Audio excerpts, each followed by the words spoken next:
Hi guys, hi all, जय Hind, Vande Mataram. Lucent study YouTube channel पर आप सभी का स्वागत है। जैसे कि आप सभी को पता है कि मैं जो कराता हूँ वो इलेक्ट्रिकल इंजीनियरिंग का बैच कराता हूँ, तो उसी बैच से रिलेटेड डीसी मशीन का लेक्चर 8th स्टार्ट हो रहा है। यानी इससे पहले 7 लेक्चर कंप्लीट हो चुके हैं, ये 8वां लेक्चर होगा। और 7वें लेक्चर में हमने क्या कराया था कि जनरेटर यानी सेल्फ एक्साइटेड डीसी जनरेटर के जितने भी टाइप थे वो सारे के सारे टाइप्स को अच्छे से स्टडी कराया था। तो आज हम डीसी जनरेटर से रिलेटेड जो भी लॉसेस होते हैं उनको स्टडी करेंगे बहुत ही ध्यानपूर्वक। लॉसेस क्या होते हैं सर डीसी जनरेटर में? आपने कभी भी देखा होगा कि आपका जो जनरेटर होता है या आपके मोटर होती है, चलते चलते हीट हो जाती है यानी गर्म हो जाते हैं। तो उस गर्मी के कारण जो लॉस होते हैं उस जनरेटर में, या कभी कभी आपने देखा होगा कि आपके घर के जो पंखे की मोटर उसमें आवाज़ आने लगती है, बहुत तेजी से रगड़ने की आवाज़, तो उसके कारण भी मैकेनिकल लॉसेस होते हैं। या कभी आपने देखा होगा कि बारिश के मौसम में पहले ज़माने में क्या होता था, जो पंखे होते थे उनके ऊपर पानी आ जाता था, तो पानी आने से उसमें लॉस होते थे। तो ये सारे लॉसेस को हम स्टडी कराएंगे एक एक करके। तो आज का मेन टॉपिक क्या है? Losses in DC machine. Loss मतलब जो हानि होती है, हानि, ठीक है, लॉस। तो कितने प्रकार के लॉस होते हैं? सबसे पहला जो लॉस होता है वो होता है कॉपर लॉसेस। तो कॉपर लॉसेस से तो आप समझ ही रहे होंगे कि किसी भी डीसी मशीन में, चाहे वो जनरेटर हो, मोटर हो, चाहे वो ट्रांसफार्मर हो, कॉपर के तारों का प्रयोग किया जाता है वाइंडिंग बनाने के लिए। तो सीधी सीधी बात है, वाइंडिंग में लॉस हो रहा होगा। भाई कॉपर की बात है तो वाइंडिंग में लॉस हो रहा होगा। इसको भी अच्छे से क्लासिफाइड करके स्टडी करेंगे। फिलहाल के लिए आप इतना समझिए, जब भी कॉपर लॉसेस की बात आएगी तो वाइंडिंग लॉसेस की बात हो रही है, ठीक है। ठीक, नेक्स्ट टाइप का जो लॉस है वो है आयरन लॉसेस। आयरन लॉसेस को ही दूसरे नाम से क्या जाना जाता है? Core loss. अच्छा सर, हमने परमिएबिलिटी वाला चैप्टर पढ़ा था जब, यानी कि इलेक्ट्रोमैग्नेटिज्म यानी मैग्नेटिज्म में हमने बहुत बार स्टडी किया था कोर शब्द। कोर क्या होती है सर? अगर ये कॉइल है, यानी कि ये इस तरीके से, ये कोई टुकड़ा है किसी भी मेटल का, इस पे कॉपर के तारों को लपेटा जा रहा है इस तरीके से। तो ये जो टुकड़ा है, यानी कि कहने का मतलब जैसे कोई धागा होता है, तो धागे को लपेटने के लिए, यानी आपने देखा होगा रील जो होती है जिसको धागा बोलते हैं, लपेटने के लिए एक लकड़ी का टुकड़ा लगाया जाता है, उसके ऊपर लपेट देते हैं। वैसे ही तारों को लपेटने के लिए भी एक मेटल के टुकड़े का प्रयोग किया जाता है। तो उस मेटल के टुकड़े को ही क्या बोला जाता है? कोर, यानी कोर मटेरियल। Core material. और ये कोर मटेरियल का ही बहुत ज्यादा, ये कोर मटेरियल बहुत इंपॉर्टेंट होता है इलेक्ट्रिकल इंजीनियरिंग में, क्योंकि इससे बहुत बड़ी भूमिका निभाता है मैग्नेटिक फ्लक्स के ट्रांसफर में, ठीक है ना। तो कोर मटेरियल ही वो चीज है, कोर मटेरियल ही निर्धारित करता है कि आपका सर्किट अच्छा होगा या बेकार होगा, कितने लॉसेस होंगे। जितना अच्छा कोर मटेरियल लोगे, जितना अच्छा कोर मटेरियल लोगे उतना ही अच्छा आपका सर्किट होगा, ठीक है जी। और ये जो वाइंडिंग लपेटी हुई है ये क्या कहलाएगी? वाइंडिंग। ये कहलाएगी वाइंडिंग, और जिसके ऊपर लपेटी है वो कहलाएगी कोर। तो इसी कारण कॉपर लॉसेस तो भैया इस वाइंडिंग में हो गए, और कोर लॉसेस कहाँ होंगे? कोर या आयरन लॉसेस कहाँ होंगे? इस टुकड़े में, जिस टुकड़े के ऊपर लपेट रहे हैं। मान लीजिए इस मार्कर के ऊपर मैं धागा लपेट लूं या कॉपर के तार लपेट लूं, तो मार्कर कहलाएगा क्या? Core material. और कॉपर का तार क्या कहलाएगा? जो इसके ऊपर लपेटा हुआ है वो कहलाएगा वाइंडिंग, ठीक है जी। तीसरे प्रकार के जो लॉसेस आते हैं वो हैं आपके मैकेनिकल लॉसेस। मैकेनिकल लॉसेस कहाँ होंगे सर? कभी भी आपने देखा होगा मोटर को चलते हो, उसमें बेरिंग होते हैं, तो वो बेरिंग जब ग्रीसिंग कम हो जाती है और रगड़ने लगते हैं, आवाज आने लगती है खटर खटर की, तो वो सारे मैकेनिकल लॉसेस होते हैं। तो किसी भी डीसी मशीन में 3 प्रकार के लॉसेस पाए जाते हैं। पहले होते हैं कॉपर लॉसेस, दूसरे आयरन लॉसेस का ही दूसरा नाम होता है कोर लॉसेस, और तीसरे प्रकार के मैकेनिकल लॉसेस। तो भैया आप भी दिमाग लगा सकते हैं, किसी भी मशीन में 3 ही लॉसेस हो सकते हैं। उसकी वाइंडिंग में लॉस हो सकता है, उसके फ्रेम में यानी जो उसकी मेटल के टुकड़े लगे हैं उनमें लॉस हो सकते हैं, और उसमें रगड़ने के लॉस हो सकते हैं, ठीक है। तो 3 प्रकार के ही लॉस होते हैं किसी भी डीसी मशीन में। अब वो बात अलग है कि ये जो मैकेनिकल लॉसेस है इसके 2-3 प्रकार हो सकते हैं अलग अलग, इनको भी सब डिवाइडेड करके अलग प्रकार बनाए जा सकते हैं। जैसे आयरन लॉसेस भी 2 प्रकार का होता है। आयरन लॉसेस में कौन कौन से आते हैं आपके? हिस्टैरिसीस और एडी करंट, यानी HE लॉसेस यानी हिस्टैरिसीस और एडी करंट लॉसेस।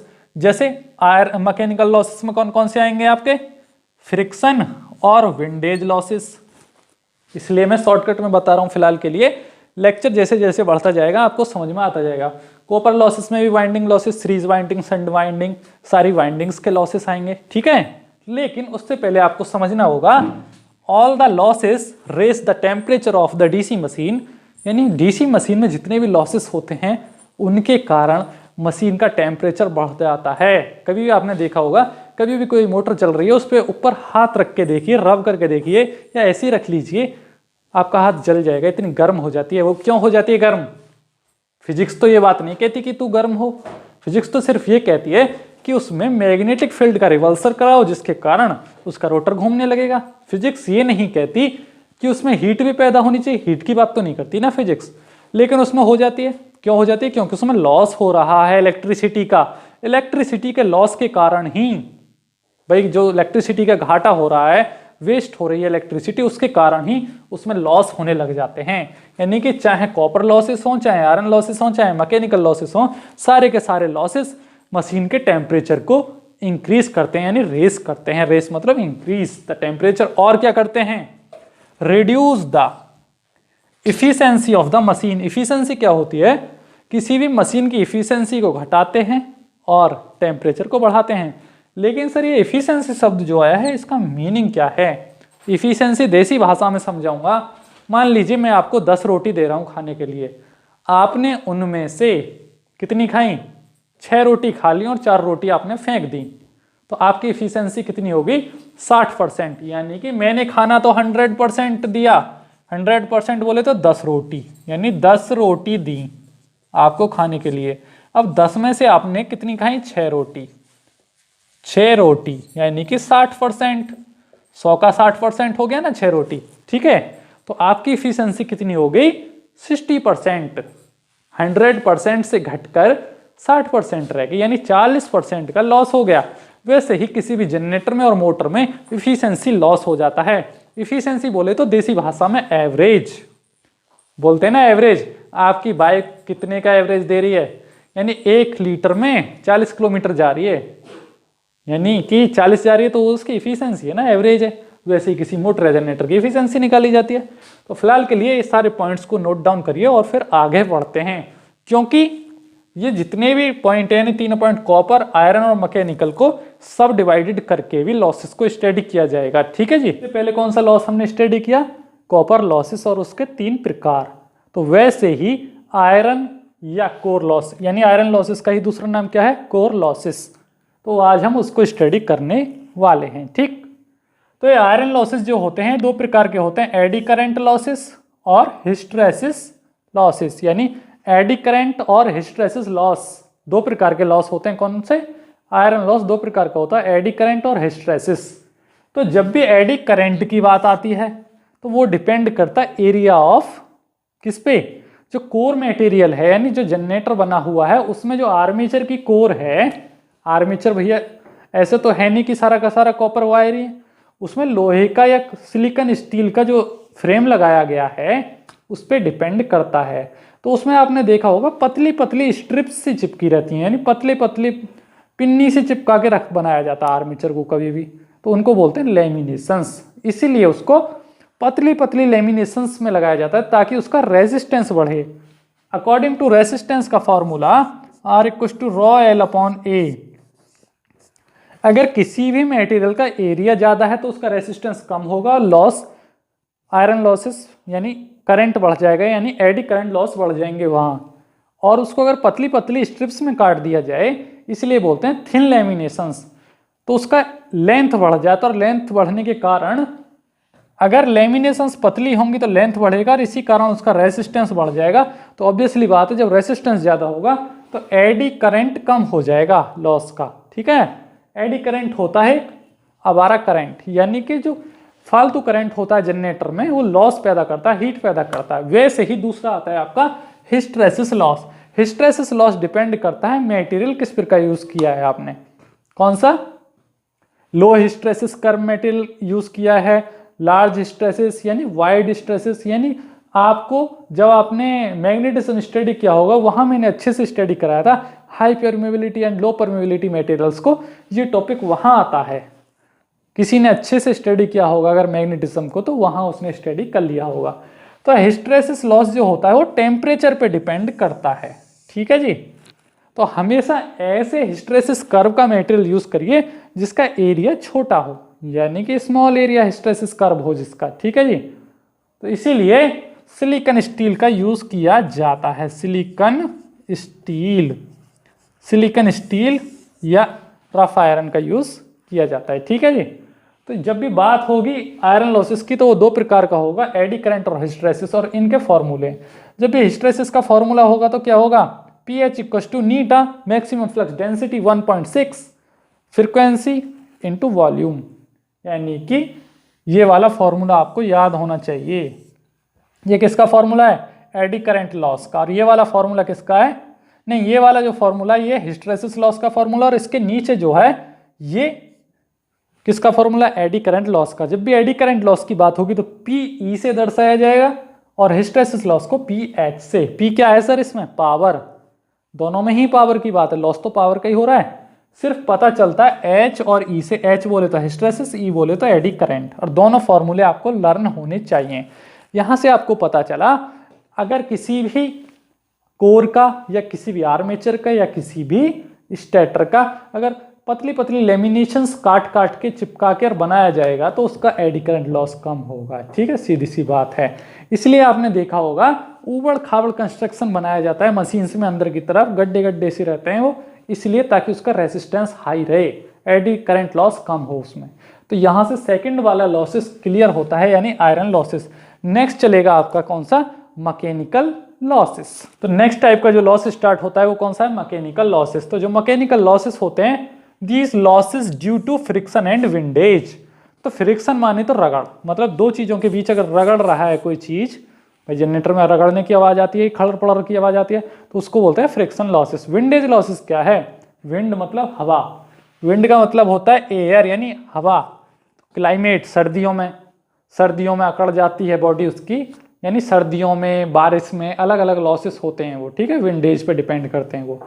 तो ये लॉसेस कौन से होते हैं, बेयरिंग, यानी जो बेयरिंग होता है उसकी रगड़ के कारण, उसमें ब्रुश लगे हुए होते हैं उनके कारण। एयर यानी हवा पे डिपेंड करता है, एयर पे। दूसरा क्लाइमेट पे, यानी कि ये होते हैं मैकेनिकल लॉसेस। जब भी आपसे पूछा जाए मैकेनिकल लॉसेस कितने प्रकार के होते हैं, पहला आपका फ्रिक्शन और दूसरे विंडेज। तो फ्रिक्शन के एग्जाम्पल क्या क्या है, बेयरिंग, ब्रुश, और ये तो हो गए फ्रिक्शन के, और ये वाले हो गए विंडेज के एग्जाम्पल, ठीक है जी। तो यहां से आपके तीनों पॉइंट क्लियर होते हैं, copper losses, iron losses and mechanical losses. अब नेक्स्ट टॉपिक जो आएगा वो आएगा कांस्टेंट लॉसेस और वेरिएबल लॉसेस। ये क्या है कांस्टेंट लॉसेस और वेरिएबल लॉसेस, जो मैंने पढ़ा दिया है आपको है तो वही चीज, लेकिन ऐसा होता है कि जब जनरेटर बंद होता है, उस पर लोड नहीं होता है, तो कुछ लॉसेस होते हैं, कुछ नहीं होते हैं। जो लॉस हमेशा होते हैं उनको बोलते हैं कांस्टेंट लॉस, और जो लॉस लोड डालने के साथ स्टार्ट हो जाते हैं, यानी अलग अलग सिचुएशन में अलग अलग लॉसेस होते हैं, उनको बोलते हैं वेरिएबल लॉसेस। तो ये टॉपिक नेक्स्ट वीडियो में अच्छे से पढ़ाएंगे, कुछ नया नहीं होगा। जितने प्रकार के लॉसेस पढ़े हैं आपने, कितने पढ़े, पहले पढ़े तीन बोले तो कॉपर, आयरन और मैकेनिकल, उनको ही सब डिवाइडेड कर करके आपने कितना पढ़ा, पहले के पार्ट कितने थे 3, दूसरे के कितने थे 2, और तीसरे वाले के भी 2, यानी कुल 5 लॉसेस पढ़े, यानी कि 3 के बने कितने, ये मतलब टोटल 5 पॉइंट्स पढ़े आपने। यानी मेन लॉसेस 3 प्रकार का होता है, कॉपर, आयरन एंड मैकेनिकल, उसके ही सब डिवाइडेड प्रकार होते हैं। अब इन्हीं में से कोई प्रकार कांस्टेंट में आ जाएगा, कोई वेरिएबल में आ जाएगा, होगा यही, कुछ चेंज नहीं होने वाला है नेक्स्ट लेक्चर में, लेकिन उनको पढ़ना बहुत जरूरी है क्योंकि वहां से एग्जाम में क्वेश्चन पूछा जाता है कि कांस्टेंट लॉसेस कौन से होते हैं और वेरिएबल लॉसेस कौन से होते हैं, ठीक है जी। अगर आपने ये वाला लॉसेस का कॉन्सेप्ट अच्छे से स्टडी कर लिया तो जनरेटर, मोटर और ट्रांसफार्मर तीनों के लिए हो जाएगा, क्योंकि कांस्टेंट लॉसेस तो हमेशा ही होंगे, चाहे जनरेटर की बात हो, चाहे मोटर की बात हो, चाहे ट्रांसफार्मर की बात हो। सिर्फ और सिर्फ चेंज होता है वेरिएबल लॉसेस का, क्योंकि वेरिएबल लॉसेस, क्योंकि ट्रांसफार्मर रगड़ा नहीं खाता है, वो कांस्टेंट डिवाइस है, इसलिए वहां वेरिएबल लॉसेस नहीं होते हैं, ठीक है जी। तो यहां से आप स्टडी कर लें। और एक पॉइंट और बता देता हूं, iron losses plus mechanical losses को मिला के कौन से लॉसेस बनते हैं? Stray losses, STARYLOSSES। यानी कि आयरन और मैकेनिकल लॉसेस को मिला के कौन सा लॉस बनता है?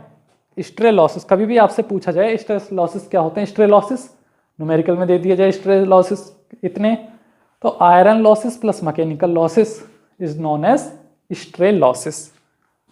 कभी भी आयरन की जगह कोर भी लिख कर दे सकता है, क्योंकि आयरन का ही दूसरा नाम कोर है, यानी core losses plus mechanical losses is known as stray losses. तो लॉसेस के सारे पॉइंट्स आपके क्लियर हो चुके हैं यहाँ तक, और एडी करंट और हिस्टेरेसिस का कॉन्सेप्ट यहाँ से समझ में नहीं आया होगा तो कुछ लेक्चर्स पीछे जाइए, 30-40 लेक्चर पीछे जाना पड़ेगा आपको, वहाँ आपको मैग्नेटिज्म के अंदर मैंने हिस्टेरेसिस कर्व नाम से लेक्चर करा रहा है। अगर आपने वो लेक्चर अच्छे से स्टडी कर लिया तो ये पॉइंट आपको हिस्टेरेसिस और एडी करंट का एकदम क्लियर हो जाएगा। No doubt, no concept, clear एकदम फट्टा गदा, यानी फिल्टर पाड़ दोगे इलेक्ट्रिकल इंजीनियरिंग में अगर आपने सारे कॉन्सेप्ट को अच्छे से स्टडी किया होगा तो। Thank you so much for watching this lecture. See you again tomorrow with new concept. See you again.